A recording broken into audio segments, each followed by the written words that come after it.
नमस्कार साथी, मैं प्रियंका गुप्ता लर्न टुगेदर पे आप सबका स्वागत करती हूँ। कैसे हैं आप सभी? तो यहाँ पे हम लोग आज एजुकेशन करंट अफेयर जो हम लोग की क्लासेस चल रही थी, ठीक है, उसके बारे में फिर से स्टार्ट करेंगे। आप लोग यहाँ पे देख सकते हैं कि जो आपका एजुकेशन करंट अफेयर है 25-26 के लिए हम लोग क्लासेस कर रहे थे, ठीक है। उसको फिर से स्टार्ट करेंगे क्योंकि बहुत सारे फिर आपके नहीं तो छूटते हुए चले जाएंगे, ठीक है। तो एजुकेशन करंट अफेयर होने वाला है। आप देख सकते हैं आज जो हम लोग पढ़ने वाले हैं आदि वाणी के बारे में, जो नया इनिशिएटिव है और ये 25-26 के लिए इम्पोर्टेंट है और जो भी आपके कमिंग एग्जाम है उनके लिए भी इम्पोर्टेंट है। तो कोई भी इनिशिएटिव आता है उसके बारे में फिर से ये सीरीज स्टार्ट होगी और जो जो इम्पोर्टेंट है उनके बारे में भी बात की जाएगी, ठीक है। तो यहाँ पे देख लेते हैं। ये मिनिस्ट्री ऑफ ट्राइबल अफेयर्स के द्वारा आपका इनिशिएटिव चलाया गया है, ठीक है। और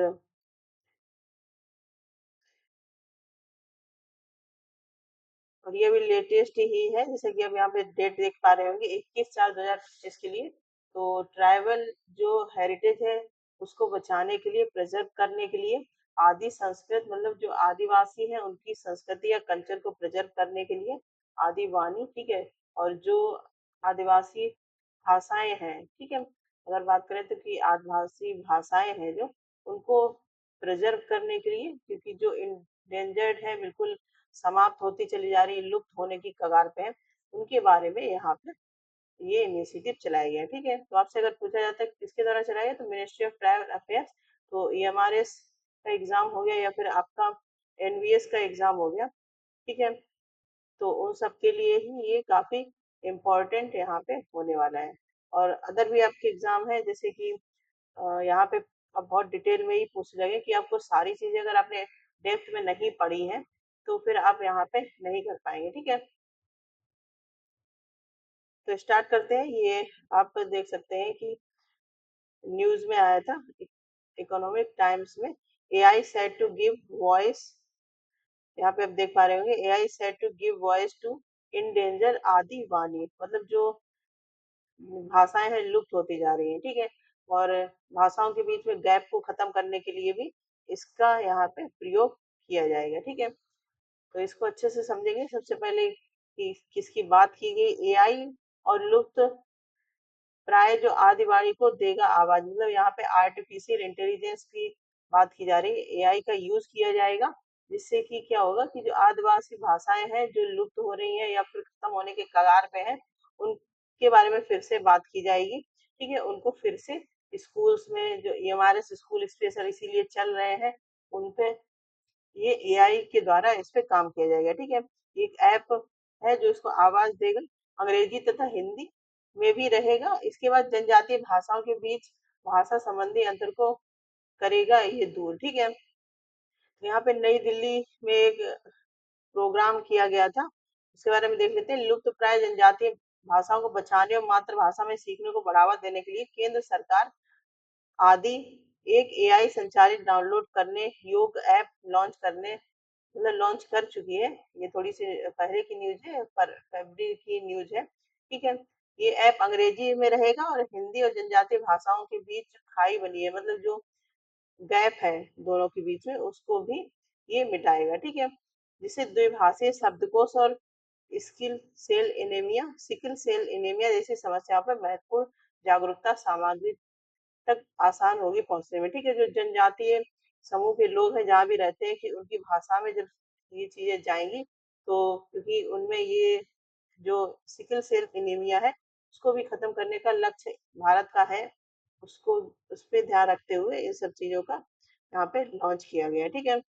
इसके बाद बात करेंगे कि इसका मुख्य उद्देश्य क्या रहेगा। तो ये ऐप है, मुख्य उद्देश्य पढ़ाई को आसान बनाएगा, अंग्रेजी और हिंदी की किताबों को जनजातीय जो छात्र हैं उनकी अपनी भाषा में सुलभ बनाएगा, ठीक है। इसके साथ ही शुरुआत 4 जनजातीय भाषाएं हैं उन पे काम करेगा। तो ये क्वेश्चन यहाँ से बन सकता है कि जो एआई वाणी ऐप बनाया गया है उसमें किन भाषाओं के बारे में बात की गई है, ठीक है। तो ये आपको पता होना चाहिए। तो यहाँ पे आप देख पा रहे हैं, सबसे पहले तो है भीली, मुंडारी, संथाली और गोंडी, ठीक है। तो इन भाषाओं में सबसे ज्यादा पहले शुरू में काम होगा, उसके बाद और भी भाषाओं पे काम होगा। बाद में इसे सभी जनजातीय भाषाओं में विस्तारित कर दिया जाएगा। ठीक है, तो यहाँ से आपके क्वेश्चन कौन कौन से बन रहे हैं, आप ये अगर देखें तो ये किसके अंडर में आते हैं, मिनिस्ट्री ऑफ ट्राइबल अफेयर्स के अंडर में आएगा। और किस पे काम कर रहा है, जनजातीय समूह के जो लोग हैं उन पे काम करेगा। इसके साथ ही कौन सी भाषाएं हैं जिनको शुरुआती दौर में इस पे काम किया जाएगा, तो एक तो आपकी हिंदी हो गई, ठीक है, हिंदी हो गई, इसके बाद इंग्लिश हो गई। इसके बाद शुरू में जो जनजातीय भाषाएं हैं यहाँ पे लिखे भीली, मुंडारी, संथाली और गोंडी, इन पे भी काम करेगा। ठीक है, इसका एनईपी के उद्देश्य को भी ये पूरा करेगा। किस प्रकार से करेगा, जनजातीय मामलों के मंत्रालय के एक वरिष्ठ अधिकारी पहचान गोपनीय रखने की शर्त पर ईटी, ये तो जो न्यूज की वो है वो हेडलाइन दी गई। ये राष्ट्रीय शिक्षा नीति मुख्य उद्देश्य जैसे मातृभाषा में सीखने और पढ़ाने, जो एनईपी है वो बात करता है कि बच्चे को शुरू में मातृभाषा में ही पढ़ाया जाएगा, उसको कोई भी चीज लर्न की जाएगी। ठीक है, रीडिंग हो गया आपका, राइटिंग हो गया, सब कैसे की जाएगी, मातृभाषा में ही करवाई जाएगी। ठीक है, तो उस पे एनईपी का जो उद्देश्य है उसको भी पूरा करेगा। एनसीईआरटी की किताबें अध्याय दर अध्याय ऑनलाइन मुफ्त उपलब्ध है। कोई भी शिक्षक या जनजातीय छात्र इन अध्यायों को डाउनलोड कर सकता है और फिर ऐप पर फाइल को अपलोड कर अपनी जनजातीय भाषा में उसका अनुवाद कर सकता है। ठीक है, तो यहाँ पे आप इंग्लिश में भी देख सकते हैं। तो ये है एनईपी के जो ऑब्जेक्टिव है उनको भी फुलफिल करेगा। लर्निंग एंड टीचिंग जो मदर टंग में होने की बात की गई, तो उसका यहाँ पे क्या होगा, जो एनसीईआरटी की बुक्स है, मतलब कोई भी भाषा में अगर एनसीईआरटी की बुक है, ठीक है, तो इस ऐप के माध्यम से वहां पे अपलोड करने का सिस्टम होगा। उसको आप मान लो हिंदी भाषा की कोई बुक है, उसको आपने वहां पे अपलोड किया, तो फिर उसके बाद जिस भी भाषा में आप चाहते हैं, जनजातीय भाषा की यहाँ पे बात हो रही है, ठीक है, तो उसमें ये उसको कन्वर्ट कर देगा। ठीक है, तो एनईपी का भी उद्देश्य जो है वो भी पूरा होगा यहाँ पे। इसके बाद इसके फीचर्स क्या क्या रहेंगे, ऐप में टेक्स्ट टू स्पीच सुविधा भी होगी। ठीक है, यानी अंग्रेजी और हिंदी के किसी भी पाठ को उपलब्ध जनजातीय भाषा में ऑडियो के रूप में अनुवादित किया जाएगा। ठीक है, टेक्स्ट भी रहेगा, इसके बाद ऑडियो की भी इसमें सुविधा रखी जाएगी। ठीक है, जिससे कि अगर टाइप करके भी आप यूज कर सकते हैं और या फिर बोल के भी यूज कर सकते हैं। ठीक है, ये उन लोगों के लिए सहायक होगा जो जनजातीय भाषा को पढ़ नहीं सकते लेकिन अंग्रेजी या हिंदी के किसी भी पाठ को समझना चाहते हैं। ठीक है, उन लोगों के लिए भी होगा, प्लस जो लोग बोल नहीं पाते हैं या फिर किसी प्रकार की डिसेबिलिटी है उनमें, ठीक है, तो उनके लिए भी ये कारगर साबित होगा। शुरुआत में ये सुविधा केवल संथाली में उपलब्ध होगी, बाद में इसे अन्य जनजातीय भाषाओं में विस्तारित किया जाएगा। ठीक है, इसके बाद इम्पोर्टेंट जो बात है कि जो इसकी महत्ता की अगर बात करें तो 1971 की जनगणना के अनुसार वह भाषा जिसे 10,000 से कम लोग बोलते हैं लुप्त प्राय मानी जाती है। ठीक है, तो यहाँ से आपका क्वेश्चन एक और आता है कि लुप्त प्राय भाषा किसको बोला जाएगा। ठीक है, तो आप यहाँ पे बता सकते हैं जो 1971 की जनगणना हुई थी उसके अनुसार 10,000 से कम अगर कोई भाषा बोली जाती है, मतलब 10,000 से कम लोग कोई भाषा बोलते हैं, तो उसको किसमें रखा गया है, इंडेंजर्ड लैंग्वेज में उसको रखा गया है। ठीक है, इसके बाद ऐप बीटा संस्करण राष्ट्रपति द्रौपदी मुर्मू द्वारा ये लॉन्च किया गया था। तो यहाँ पे आपसे लॉन्च पूछ सकते हैं कि किसके द्वारा ये लॉन्च किया गया था, तो जो हमारे देश की राष्ट्रपति हैं द्रौपदी मुर्मू जी, उनके द्वारा इसको लॉन्च किया गया था। ठीक है, तो ये क्वेश्चन भी आपसे पूछा जा सकता है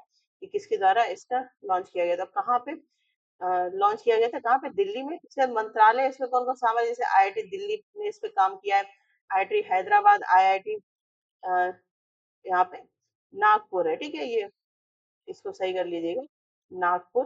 ठीक है, तो ये आईआईटी नागपुर है आपका, आईआईटी हैदराबाद, आईआईटी नया, अच्छा नया रायपुर है, बिट्स प्लानिंग और technology know how to use this language. ठीक है, तो ये नागपुर नहीं है, यहाँ पे नया रायपुर है कोई जगह। ठीक है, वहां की बात हो रही है। इसके बाद बिट्स प्लानिंग, इनमें सबने इस पे साझा किया है। इसके साथ ही भाषीय विशेषता जनजातीय अनुसंधान संस्थान द्वारा प्रदान की जाएगी। इसके बाद बात करें एआई मॉडल का इसमें कैसे यूज किया जाएगा, तो एक ऐप मंत्रालय के सहयोग से संस्थाओं के छात्रों द्वारा विकसित किया गया है। ये क्रांतिकारी प्रयास है। गूगल जैसी अनुवाद कंपनियों को ऐसे ऐप विकसित करने में 5 से 6 साल लग जाते हैं। ठीक है, तो यहाँ पे ये चीज बताई गई है। तो ये ऐप में बहुत टाइम दिया गया है, बहुत टाइम से इस पे काम चल रहा था, तो अभी इसको लॉन्च किया गया है। इसके बाद है प्रशिक्षण के लिए, मतलब data use for training, training के कैसे यूज कर सकते हैं। ऐप में 4 जनजातीय भाषाओं को आधार बनाया गया है। ऐप में एक फीडबैक लूप भी होगा जिसके अंतर्गत उपयोगकर्ता अनुवादक त्रुटियों को ठीक कर सकेंगे। ठीक है, यहाँ पे फीडबैक भी होगा, अगर कोई त्रुटि उनको लगती है तो वो भी ठीक कर सकते हैं जो उसको यूज कर रहे हैं। ठीक है, एआई संयुक्त सुधार टूल इन सुधारों को पकड़ लेगा और भविष्य के उपयोग के लिए उन्हें सही करेगा। तो एआई का यूज कैसे होगा? जैसे यहाँ पे मान लो कोई त्रुटि है और आपने इसको सही किया। ठीक है, मान लो कोई स्पेलिंग ही मिस्टेक है, मेन होना चाहिए था लेकिन मैन लिखा हुआ है, तो इसको कर देंगे। तो एआई इसको, एआई का काम ही क्या है, जो भी आप इंस्ट्रक्शन देते हैं, जो भी चीजें करते हैं, वो करेक्ट कर देता है, फिर आगे वो गलती दोबारा नहीं होगी। ठीक है, तो इस प्रकार से एआई का यूज इसमें किया जाएगा। इसके बाद शॉर्ट में अगर देखें तो यहाँ पे आदि संस्कृति, आदि वाणी, आदिवासी विरासत और पहचान को संरक्षित को बढ़ावा देने के लिए ये प्रमुख पहल है। ठीक है, इसके बाद ऑब्जेक्टिव क्या है? एआई आधारित मोबाइल ऐप के माध्यम से अंग्रेजी, हिंदी और जनजातीय भाषाओं के बीच जो गैप बना हुआ है, ठीक है, उसको मिटाना इसका सबसे बड़ा उद्देश्य है यहाँ पे। ठीक है, इसका की फीचर्स की अगर बात करें तो क्या रहेंगे? AI based translation and speech tools रहेंगे। कौन कौन सी भाषाएं आपको याद रखनी है?